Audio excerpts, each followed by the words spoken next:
بسم اللہ الرحمن الرحیم۔ السلام علیکم۔ 30 سال جہاد کرنے والا شخص ایک تابعی بزرگ تھے، حضرت ابو عبد الرحمن فروغ صاحب رحمۃ اللہ علیہ۔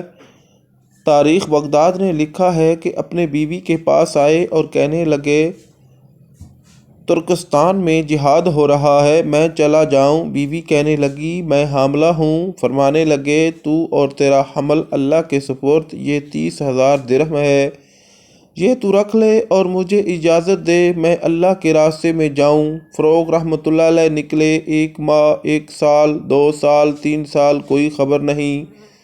فروغ کہاں گئے؟ پیچھے بیٹا پیدا ہوا، پروان چڑھا، جوان ہوا، بیوی کی جوانی ڈھل رہی، اپنے خاوند کے انتظار میں دیواروں کے ساتھ جوانی گزر رہی ہے۔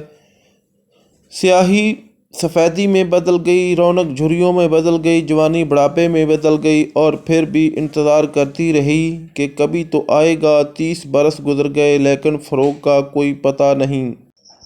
کبھی خبر آتی کہ زندہ ہے، کبھی خبر آتی کہ شہید ہو گئے۔ ایک رات لوگ عشاء پڑھ کے جا چکے کہ ایک بڑے میاں ہتھیار سجائے ہوئے مدینہ میں داخل ہوئے۔ اپنے خیالات میں غلطاں، پشیماں، پریشان و حیران، یہ کون ہے؟ یہ وہ جوان ہے جو جوانی میں نکلا تھا کالے داڑھی کے ساتھ، آج لوٹا ہے سفیدی داڑھی کے ساتھ۔ اس سوچ میں ہے کہ بیوی زندہ بھی ہے کہ مر گئی، حاملہ تھی، کیا ہوا؟ انہی خیالات میں آہستہ آہستہ چلتے ہوئے اپنے گھر کے دروازے پر پہنچ گئے۔ گھر کا دروازہ کھلا ہوا تھا، وہ اندر داخل ہو گئے۔ ان کے بیٹے تھے ربیہ۔ گھوڑے کی آواز سن کر انہوں نے دیکھا کہ ایک میاں ہتھیار سجائے ہوئے ان کے گھر میں داخل ہوئے تو ان کے تن بدن میں آگ لگ گئی۔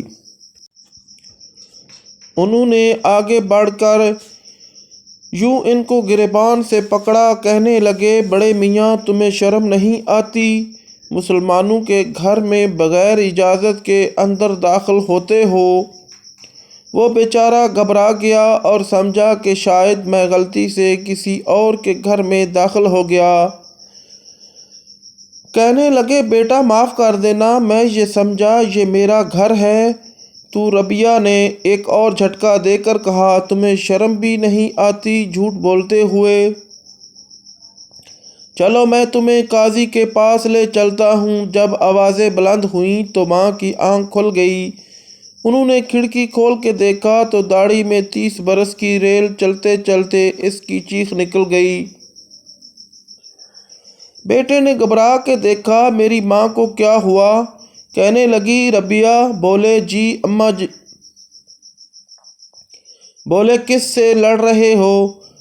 پتہ ہے تمہیں؟ ربیہ کہنے لگا کہ نہیں تو۔ کہنے لگی کہ یہ تیرا باپ ہے، اس کے پاؤں میں پڑو۔ وہ قدموں میں گر گئے، پاؤں چومنے لگے، معافی مانگنے لگے، بیٹا باپ گلے مل گئے۔ میاں بیوی کی کہانی چلتی رہی۔ 30 برس کی فجر کی اذان ہو گئی۔ بیوی سے کہنے لگے وہ جو پیسے دیے تھے اس کا کیا کیا؟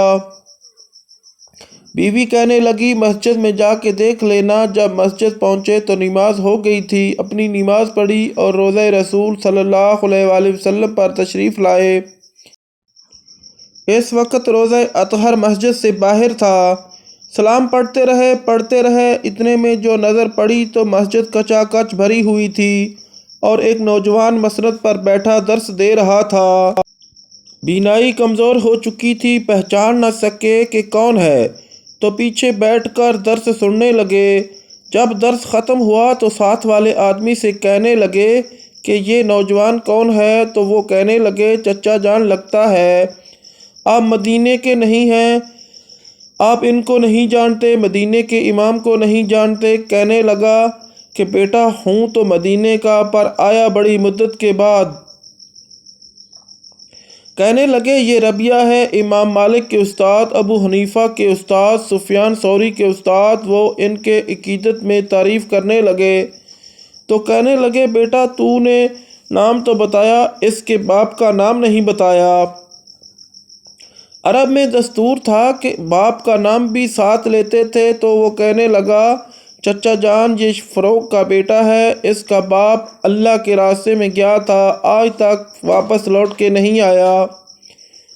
یہ سن کر ان کی آنکھوں میں آنسو آ گئے۔ گھر آئے اور بیوی سے کہنے لگے، رب تجھے صلہ دے، تو نے تو کمال کر دیا ہے۔ ماؤں نے کمال کیا ہے، ماؤں بہنوں بیٹیوں نے ہمیشہ دین کے لیے اپنا کردار پیش کیا۔